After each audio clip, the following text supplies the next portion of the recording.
Cek dicoba.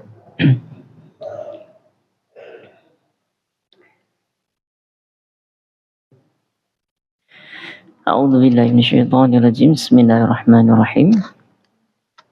Assalamualaikum warahmatullahi wabarakatuh.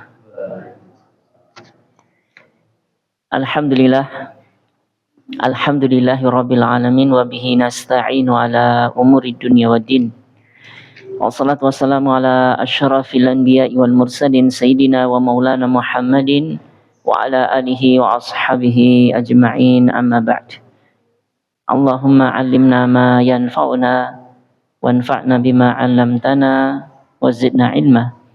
Allahumma arinal haqqa haqqan warzuqna ittiba'ah wa arinal batila batila warzuqna ijtinabah. Amin Allahumma amin. Ma'asyiral muslimin wal muslimat, bapak-bapak, ibu-ibu rahimani wa rahimakumullah. Alhamdulillah, puji syukur senantiasa kita haturkan kepada Allah Azza wa Jalla atas limpahan nikmat karunia yang tak terhingga dari sisinya yang kita rasakan sampai detik ini. Baik nikmat itu dua nikmat terbesar, nikmat iman dan Islam, yang mana dua nikmat ini kita mohon pada Allah terjaga sampai akhir hayat kita. Kemudian kita berharap pada Allah wafat dalam keadaan Islam dan juga husnul khatimah. Amin. Allahumma amin. Kemudian salawat dan salam semoga tetap tercurahkan kepada junjungan kita Nabi besar Muhammad sallallahu alaihi wasallam. Tentunya salawat ini tercurah kepada keluarga beliau, para sahabat, serta orang-orang yang meniti jalan mereka dengan baik sampai hari akhir kelak. Kaum muslimin wal muslimat, bapak ibu rahimani wa rahimakumullah. Insyaallah di kesempatan petang pada maghrib sampai menjelang isya nanti, kesempatan kali ini akan kita lanjutkan pelajaran fikih kita masih dengan kitab Al-Fiqhul Muyassaru fi Dhaw'il Kitabi was Sunnah. Belajar fikih secara praktis sesuai tuntunan Quran dan Sunnah. Bapak Ibu sekalian, 2 pekan yang lalu alhamdulillah sudah kita awali pertemuan tentang kitabu zakat, kitab fikih yang membahas tentang zakat. Belum selesai di bab yang pertama, insya Allah akan kita lanjutkan di kesempatan kali ini. Bapak Ibu sekalian, sekedar mengingatkan di 2 pekan yang lalu di dalam bab yang pertama ini, yaitu pendahuluan tentang zakat, telah kita pelajari definisi zakat ya. Definisi zakat. Zakat itu adalah sebuah hak yang wajib ditunaikan di dalam harta kita ketika sudah mencapai nisab tertentu dengan syarat-syarat yang sudah ditetapkan untuk kelompok-kelompok yang khusus. Jadi zakat itu Bapak Ibu sekalian kewajiban bagi mereka yang memiliki harta tertentu. Insya Allah akan kita bahas nanti harta apa saja sih yang wajib dizakati. Kemudian kemarin juga telah kita jelaskan Bapak Ibu sekalian hukum zakat. Wajib ya. Bahkan termasuk salah satu rukun dari rukun-rukun Islam setelah sholat. Sering diidingkan dengan sholat. Pentingnya zakat ini setelah sholat. Dan dalil-dalil dari Quran dan Sunnah Nabi SAW pun juga sudah kita sampaikan kemarin, menunjukkan seluruhnya bahwasanya zakat ini wajib hukumnya. Wajib hukumnya. Maka barang siapa yang mengingkari kewajiban zakat, kemarin juga sempat tersinggung, barang siapa yang mengingkari kewajiban zakat dalam keadaan bodoh, tidak tahu sebelumnya, mungkin gara-gara baru masuk Islam, atau jauhnya perkampungan dia dari peradaban, alias tidak ada dai yang mengajarkan ke sana, maka orang seperti ini diajari, diberi udzur, diajarkan dengan baik, tidak dikafirkan, diajari dengan baik karena tidak tahu. Yang kedua, kalau dia mengingkari padahal dalam kondisi berada di tengah-tengah ahlul ilmi, di kota, bisa belajar dengan baik tentang hal ini, kok tetap mengingkari kewajiban zakat, maka dia dihukumi sebagai seorang yang murtad, keluar dari agama Islam. Konsekuensi nanti diberi kesempatan 3 hari untuk tobat. Kalau 3 hari ini tobat, alhamdulillah. Kalau tidak, maka kena hukuman bunuh oleh pemimpin negara tersebut. Karena dalil-dalil tentang zakat ini jelas ya di Quran, sunnah, dan ijma' kaum muslimin, tidak tersembunyi bagi orang yang mau mempelajarinya. Kok bisa diingkari zakat nggak wajib, misalkan dia bilang gitu, ini tidak lain tidak bukan karena dia mendustakan Al-Quran dan sunnah. Kufur kepada keduanya, dihukumi kafir, keluar dari agama Islam. Ini kemarin kita bahas. Jadi ini Bapak Ibu sekalian, kita yakinkan di dalam diri kita, meskipun kondisi kita saat ini belum termasuk orang-orang yang wajib membayar zakat, tapi kita punya keyakinan zakat itu wajib. Kalau nanti saya punya harta yang mencapai syarat-syarat wajib zakat, saya harus keluarkan. Jadi jangan sampai ini dilupakan. Kemudian ada yang terbahas kemarin juga Bapak sekalian, hukum orang yang bakhil, tidak mengeluarkan zakat. Padahal dia tahu zakat itu wajib, tapi nggak mau mengeluarkan zakat dikarenakan bakhil. Maka ini berdosa, dihukumi berdosa dengan dosa yang besar, tetapi tidak mengeluarkan dari keislaman dia. Karena zakat ini termasuk furu'uddin, cabang-cabang agama. Seorang meninggalkan zakat dengan keyakinan wajibnya masih ya, tidak bisa dikafirkan. Wallahu ta'ala alam. Karena Nabi pernah bersabda, bagi orang yang enggan membayar zakat, beliau mengatakan, summa yara sabilahu imma ilal jannah wa imma ilal nar. Kemudian orang yang enggan bayar zakat tadi, di akhirat bisa jadi akan melihat jalannya ke surga, bisa jadi melihat jalannya ke neraka. Nah, ini bukti kalau dia masih Islam, masih ada kemungkinan ke surga dan ke neraka. Kalau orang yang bakhil dari zakat itu kafir, maka nggak mungkin melihat jalannya ke surga. Wallahu ta'ala alam. Ini Bapak Ibu sekalian, insyaallah akan kita lanjutkan berikutnya mas'alatul khamisah, masalah yang kelima, fil amwalil lati tajibu fiha zakah, di dalam harta-harta yang wajib dizakati. Tidak seluruh harta, kemarin sudah kita sampaikan, tidak seluruh harta yang kita miliki dizakati. Harta yang tertentu saja. Wa tajibu zakatu fi khamsati ajnasin minan amwal. Wajib zakat cuman di 5 jenis harta, Bapak Ibu sekalian. 5 jenis harta ini. Yang pertama, bahimatul an'am, hewan ternak. Bahimatul an'am, hewan ternak. Apa saja yang termasuk hewan ternak ini? Enggak seluruh hewan yang diternakkan kaum muslimin saat ini, enggak. Cuman 3 saja. Yaitu ibil, onta, bakor, sapi, gonam, kambing. Saya ulangi Bu, Pak. 3 jenis hewan ternak yang ada kewajiban zakat. Onta di Indonesia qadarullah nggak ada, jadi kita percepat saja nanti kalau ketemu pembahasan ini. Yang kedua, sapi. Ini kaum muslimin ada yang nernakkan sapi, ada. Yang ketiga, kambing. Ini Bapak Ibu sekalian. Adapun kaum muslimin kita yang mempunyai ternak selain 3 hewan ini, tidak ada hitungan zakatnya di hewan itu. Contohnya ternak ayam, ini enggak ada.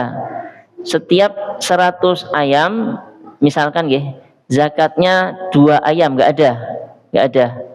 Atau ternak bebek tiap 50 ekor bebek maka setiap tahunnya mengeluarkan zakat sekian, nggak ada. Yang ada cuman 3 jenis hewan ini saja.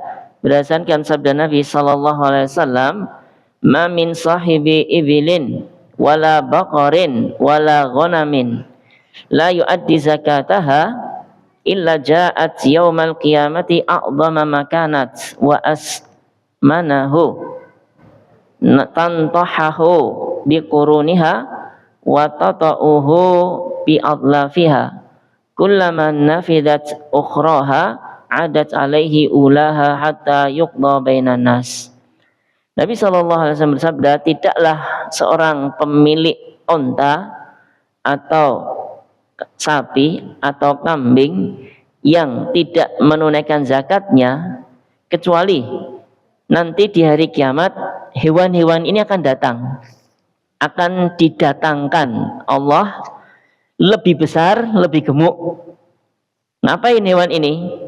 Kepada pemilik mereka di dunia dahulu, tantohuha bikuruniha, akan menanduk dengan tanduknya, akan menginjak dengan kaki-kakinya, ditanduk, diinjak seluruhnya. Hewan sebanyak yang di dunia akan dibangkitkan di akhirat seperti itu, lebih besar, lebih gemuk, ditanduk, diinjak si pemiliknya. Yang pertama sampai akhir, setelah selesai balik lagi, bolak-balik terus, diinjak bolak-balik hatta yuqda bainan nas, sampai siksaan itu berhenti, sampai diputuskan perkaranya di antara manusia. Jadi dari hadis ini Bapak Ibu sekalian, 3 hewan saja yang dizakati orang yang memiliki 3 jenis hewan ini. Yang kedua Bapak Ibu sekalian, ini insya Allah pada punya ini ibu-ibu dan bapak-bapak harta yang ini, yaitu nakdan, 2 logam mulia, wahma ad-dhahab wal fiddah, emas dan perak, emas dan perak. Wa kadzalika ma yaqumu maqamaha minan umlatil waraqiyati al mutadawilatil yaum. Begitu juga dikiaskan Bapak Ibu sekalian ke 2 logam mulia saat ini, yaitu mata uang kertas yang digunakan manusia saat ini. Jadi saya ulangi, jenis harta yang kedua Bapak sekalian, emas, perak atau uang kertas atau uang logam. Intinya uang yang disimpan di dompet bapak-bapak, di rekening ibu-ibu, sama di mana lagi nyimpennya nggih? Di Tagen ada ya? Nggak ada ya? Kalau ibu-ibu dahulu nyimpen uangnya di Tagen itu ya, di pojokan itu, di Ngisor Bantar. Itu Bapak Ibu sekalian, emas perak aslinya, kemudian di zaman ini dikiaskan uang, mata uang yang dipakai saat ini, rupiahkah, dolarkah, atau yang lainnya. Allah Ta'ala berfirman, walladzina yaknizuna adh-dhahaba wal fiddata wa la yunfiqunaha fi sabilillah fabasyirhum bi'adzabin alim. Dan orang-orang yang menyimpan emas dan perak dan tidak dinafkahkan di jalan Allah, tidak dizakati, fabasyirhum, kata Allah, berilah kabar gembira mereka dengan azab yang pedih. Kalau ini ayat dilanjutkan Bapak sekalian, emas perak nanti akan dilelehkan, dipanaskan di neraka, akan disetrikakan di kepala, di pinggang, di punggung, di dada orang yang memiliki emas perak ini yang tidak dizakati. Itu Bapak Ibu sekalian rahimani wa rahimakumullah. Di hari yang sehari, di hari akhir, yang mana sehari saat itu siksaannya seperti 50.000 tahun. Jadi sehari di akhirat sana orang disiksa seperti itu seolah-olah di dunia ini seperti dia disiksa selama 50.000 tahun dengan siksaan yang seperti itu. Na'udzubillah min dzalik. Ini yang kedua. Jadi nanti insya Allah akan kita bahas, kalau uang itu nisabnya berapa, terus ngeluarkannya berapa, apakah emas yang dikeluarkan yang batangan saja atau yang perhiasan juga, nanti insya Allah akan kita bahas rinciannya. Yang ketiga Bapak sekalian, harta yang wajib dizakati yaitu urudut tijarah, barang dagangan. Barang dagangan, sempat tersinggung kemarin juga. Apa kriteria barang dagangan? Wahiyya kullu ma u'idda lil bai' wa syira' li ajli ribhi, yaitu segala sesuatu yang dipersiapkan untuk jual dan beli demi mendapatkan untung. Ini barang dagangan adalah setiap barang yang dipersiapkan orang untuk dijual dan dibeli kembali untuk mengambil untung, Jadi Bapak Ibu yang buka toko atau buka bisnis sendiri, tidak ikut jadi karyawan orang lain ya, maka ketika dia buka toko atau bisnis, hendaklah dia mengecek barang yang ada di toko dia apakah sudah sampai nisab atau tidak. Kalau belum, masih kecil-kecilan, ya sudah, nggak usah disibukkan hitung-hitung. Tapi kalau sudah besar, sekali kulaan mungkin sampai puluhan juta, wah ini tanda-tanda ini. Tanda-tanda sudah mendekati nisab zakat, maka harus segera dicek tanggalnya dan juga jumlahnya. Insya Allah akan kita bahas juga ini. Ini berdasarkan firman Allah Ta'ala, ya ayyuhalladzina amanu anfiqu min thayyibati ma kasabtum. Wahai orang-orang yang beriman, nafkahkanlah min thayyibati ma kasabtum, dari hal-hal yang kalian usahakan yang paling baik. Jadi usaha-usaha kita dalam bekerja di dunia ini mencari nafkah Bapak Ibu sekalian, sampai terkumpul harta, maka di situ ada kewajiban untuk menafkahkan sebagiannya. Faqad dzakara amatu ahli ilmi, mayoritas ahlul ilmu menyebutkan annal murada bihadhil ayat zakatu urudit tijarah. Sebagian yang kalian hasilkan dari pekerjaan kalian maksudnya adalah zakat barang dagangan. Jadi terkadang Bapak Ibu sekalian, kita nggak punya simpanan uang, nggak punya simpanan emas, tapi ini diputar dalam bentuk barang dagangan yang kalau habis nanti beli lagi, kemudian dipasarkan lagi, dibeli lagi, dipasarkan kembali untuk cari untung.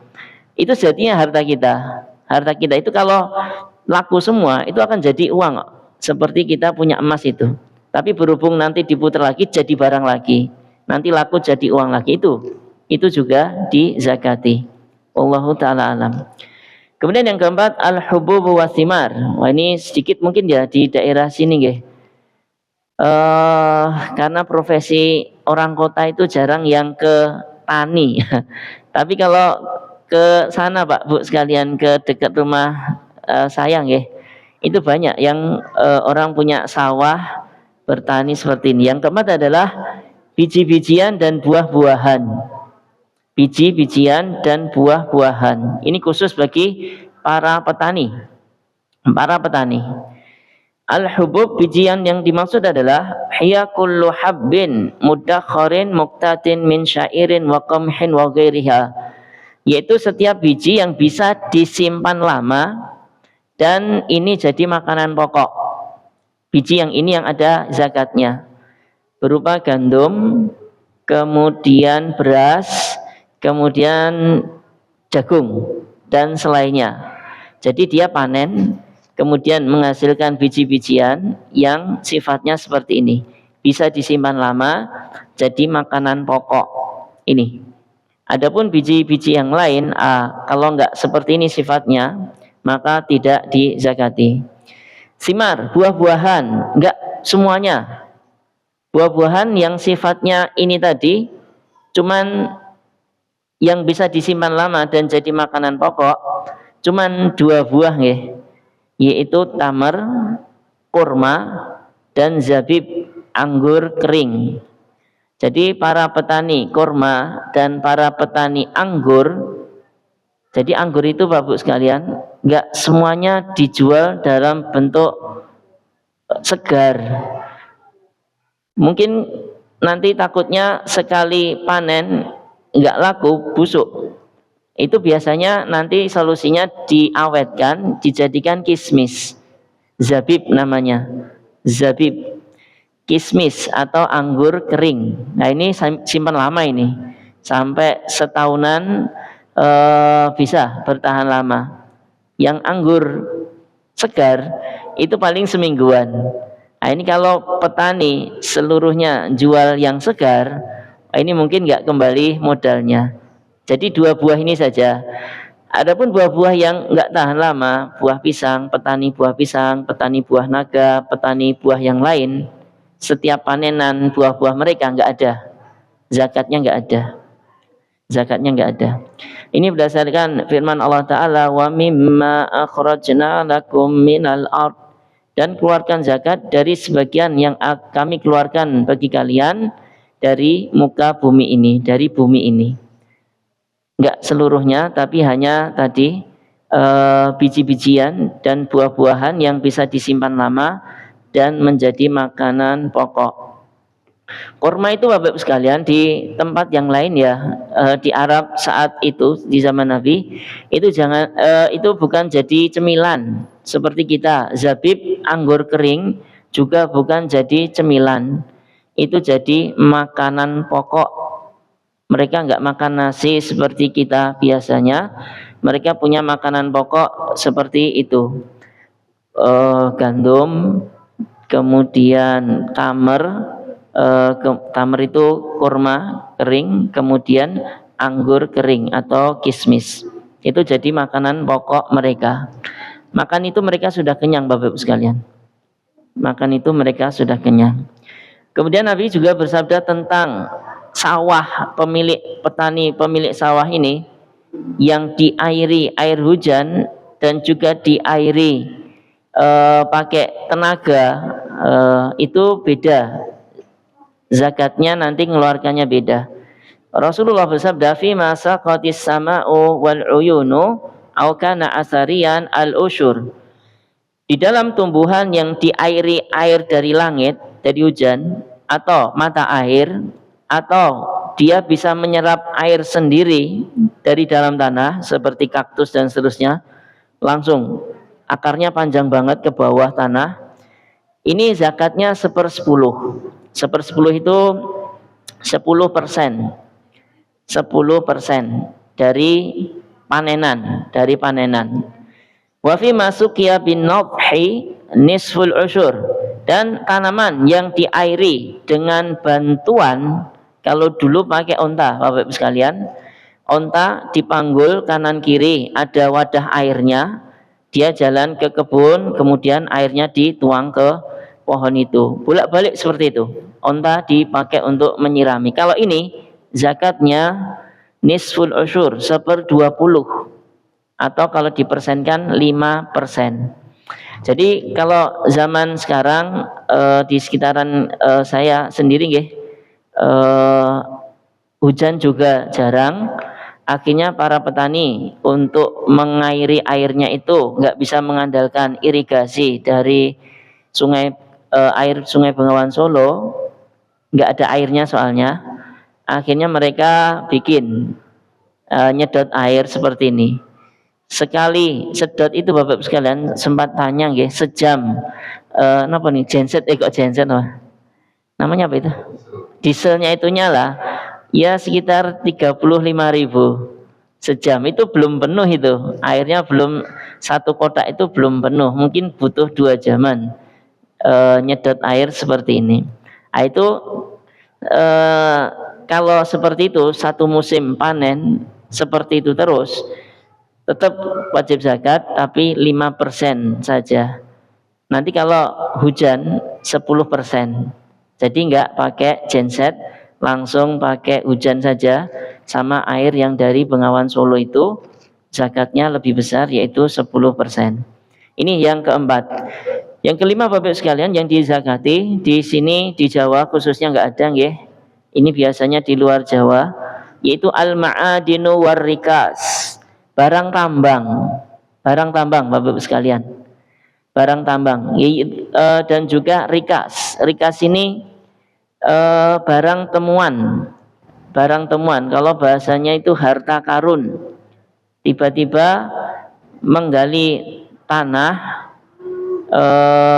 menemukan emas misalkan, dan emas ini milik orang kafir, ada tandanya, maka ini halal Bapak Ibu sekalian, tapi harus dikeluarkan zakatnya terlebih dahulu. Nanti akan kita bahas lebih lanjut tentang rikas ini. Barang tambang juga sama, dia termasuk Allah, apa yang Allah keluarkan dari bumi ini, seperti emas, perak, tembaga, timah, nikel, dan yang lainnya, minyak bumi dan seterusnya. Ini juga ada, setiap menambang kemudian sampai nisab hasilnya tersebut, maka harus dizakati tiap tambangannya, rikas ini barang temuan yang didapat di dalam tanah, milik, ada tandanya milik orang kafir. Wallahu ta'ala a'lam.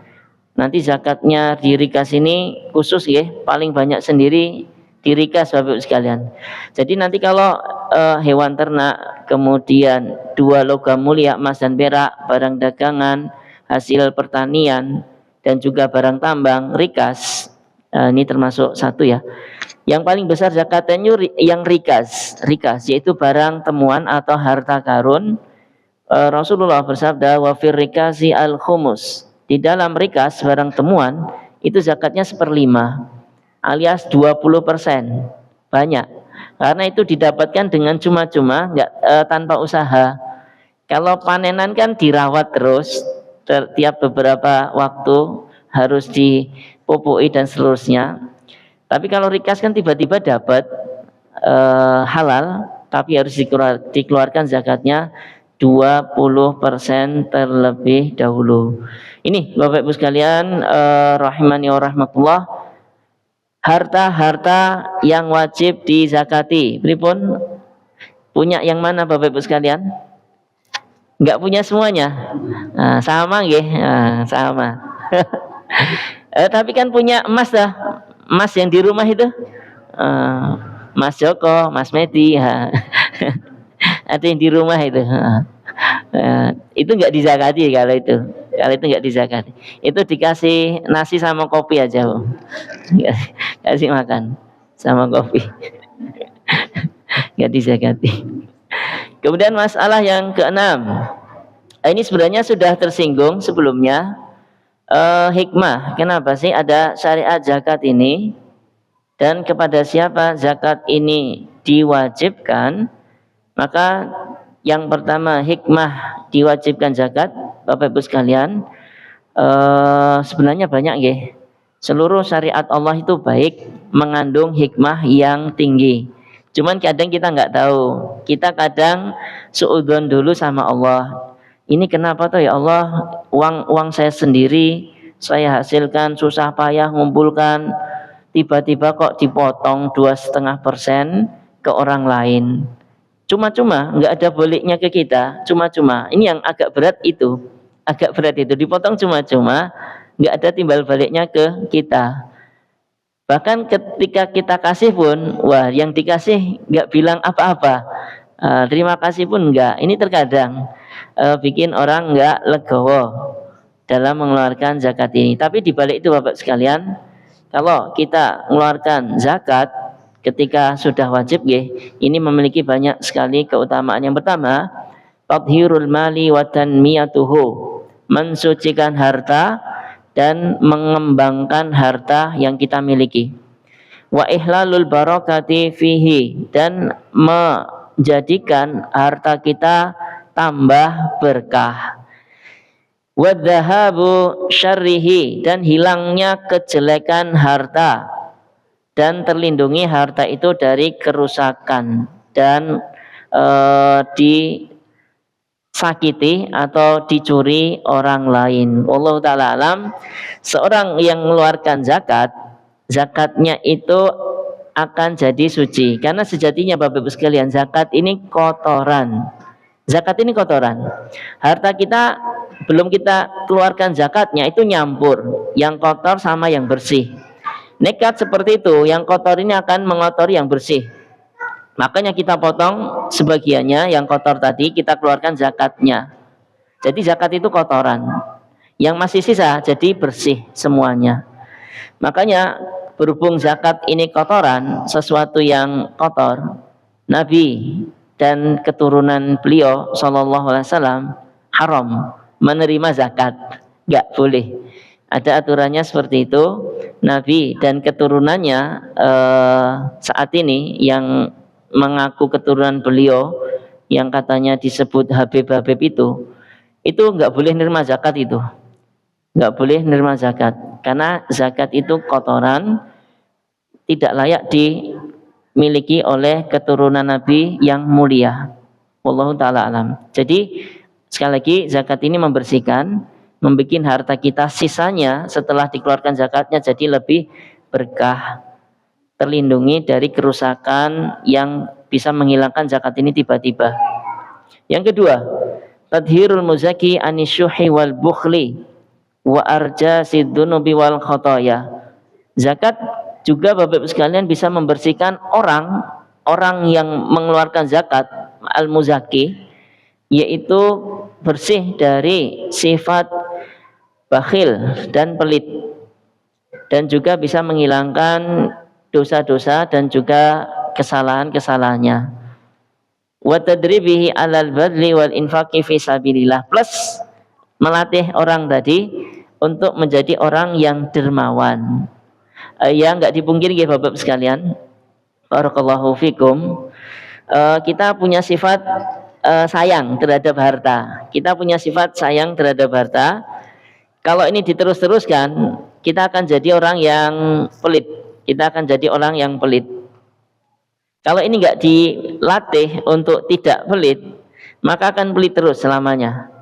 Maka akan pelit terus selamanya. Lah dengan zakat ini, sifat pelit itu bisa dikikis, dia akan berubah jadi orang yang dermawan.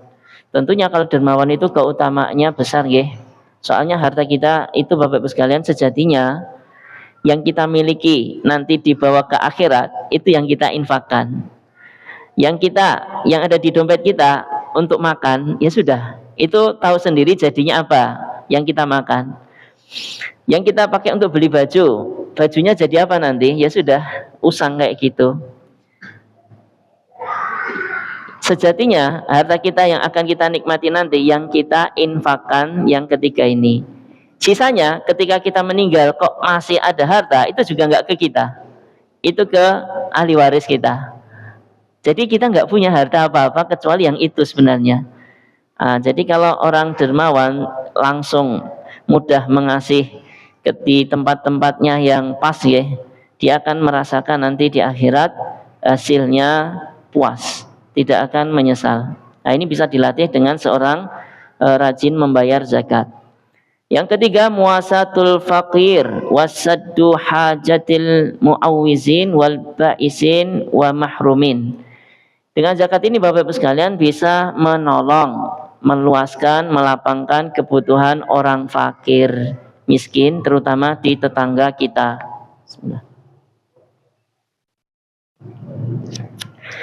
Orang fakir itu macam-macam gitu Bapak Ibu sekalian. Kadang terlihat cirinya oleh kita, rumahnya tidak layak, bajunya juga kayak gitu, pekerjaannya mungkin nggak ada.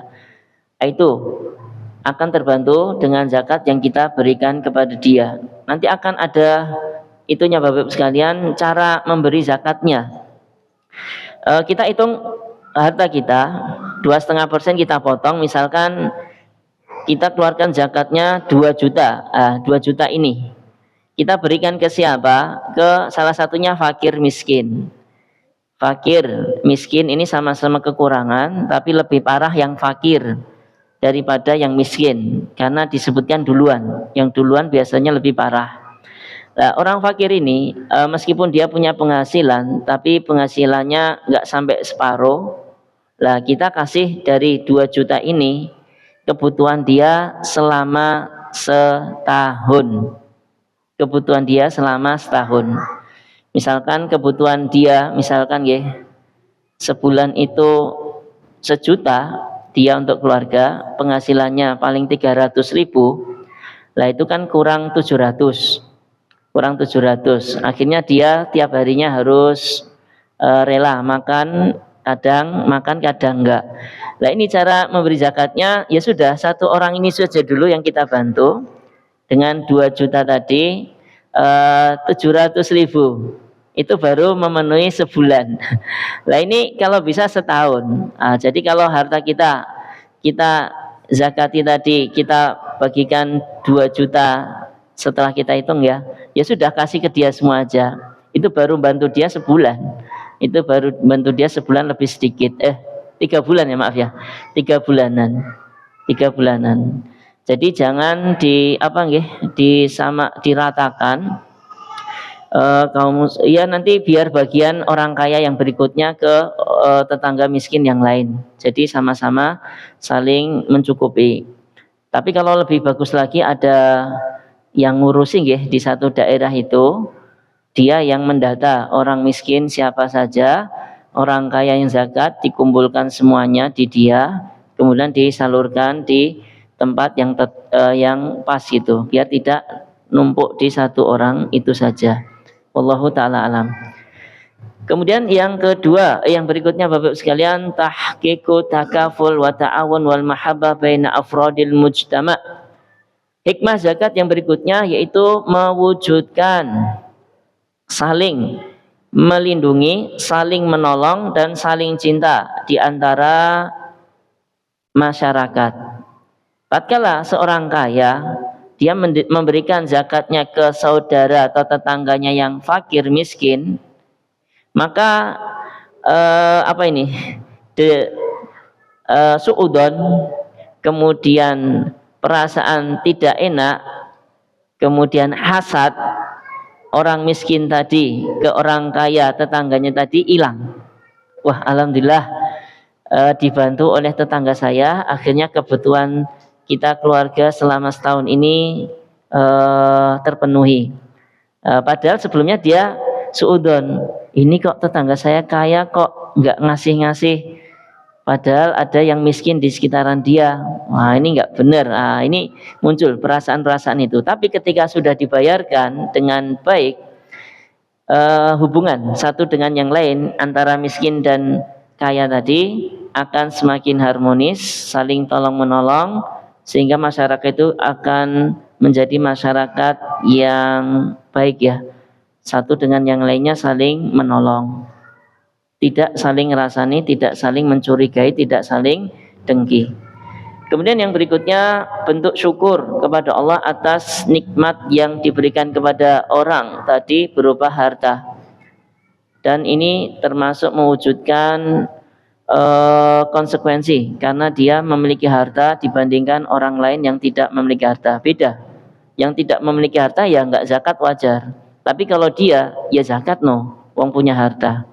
Ini termasuk syukur atas nikmat Allah lebih daripada yang lainnya. Kemudian yang berikutnya Bapak sekalian, kepada siapa zakat ini diwajibkan? Maka wajib zakat yang pertama kepada orang Islam. Tidak wajib zakat itu kepada orang kafir. Alasannya apa? Zakat ini ibadah. Zakat ini ibadah. Maka ibadah tidak akan diterima kecuali dari orang muslim. Jadi orang kafir tidak dituntut untuk membayar zakat. Tidak tuntut untuk membayar zakat kecuali setelah dia masuk Islam. Yang kedua, merdeka. Seorang merdeka. Yang budak tidak wajib membayar zakat, karena budak tidak memiliki harta sama sekali. Seluruh harta budak milik tuannya. Yang ketiga, milku nisab milkan taman mustaqiron. Seorang yang punya harta tadi, muslim merdeka tadi, memiliki nisab dengan kepemilikan yang sempurna. Jadi harta yang disebutkan tadi masing-masing Bapak-Ibu sekalian itu enggak otomatis langsung zakat, enggak. Onta, saya punya onta 3, enggak zakat. Onta minimal 5 nisabnya, batas minimalnya. Saya punya emas 20 gram, enggak zakat, minimal 85. Nah, ini nisab ini dia miliki dengan kepemilikan yang tetap. Kemudian yang keempat, berlalu kepemilikan ini selama setahun. Jadi dia memiliki 85 gram sekarang, dimiliki terus, dipegang terus sampai tahun besok, kok seperti itu, bahkan nambah, baru bayar zakat. Jadi nggak langsung bayar zakat, ditunggu dulu berlalu setahun, baru dibayar zakatnya. Kecuali di pertanian ya, sekali panen zakat, nambang, sekali nambang zakat, nemu harta karun, sekali nemu langsung zakat. Tapi kalau yang lain yang disebutkan tadi, barang dagangan, emas, perak, onta, hewan, itu harus berlalu setahun terlebih dahulu. Wallahu ta'ala alam. Kemudian nanti ada pembahasan zakat piutang.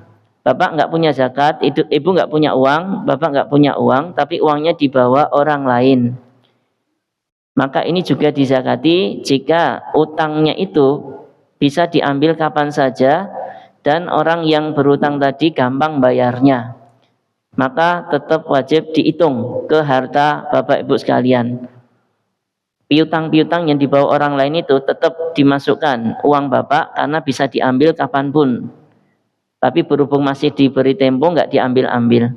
Tapi kalau yang diutangi sulit, utang langsung hilang, langsung pindah kakak misalkan, nah itu dianggap bukan harta dia karena mau ngambil ya juga sulit, maka itu enggak dimasukkan hitungan zakat. Allah ta'ala alam. Mungkin ini Bapak Ibu sekalian yang bisa kita sampaikan pada kesempatan kali ini. Kalau ada pertanyaan dipersilahkan, satu mungkin ya.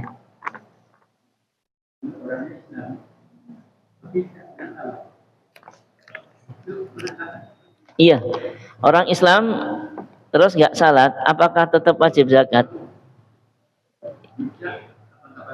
Iya, tetap wajib zakat, Pak. Terpenuhi ya. Iya, dia tetap dinasihati dengan baik. Kalau nggak zakat nanti tambah dosanya. Sudah dosa nggak sholat, ditambah dosa nggak zakat lagi. Tetap dinasihati, Pak, nggak bisa dipaksakan ya. Nah, jadi hidayah itu milik Allah. Kita hanya sekedar mengajak saja dengan baik tentunya. Kemudian kalau mau alhamdulillah, kalau nggak mau ya kita sudah mendakwai dia, bisa beralasan dia dan Allah sudah diajak tapi nggak mau. Wallahu ta'ala alam. Mungkin ini dulu ya, sudah masuk waktu isya, tidak pantas kalau kita lanjutkan lebih lama. Kita akhiri Bapak Ibu sekalian, insyaallah kita sambung lagi di pertemuan berikutnya. Subhanakallahumma bihamdika asyhadu an la ilaha illa anta astaghfiruka wa atubu ilaik. Wa akhiru da'wana alhamdulillahirabbil alamin. Assalamualaikum warahmatullahi wabarakatuh.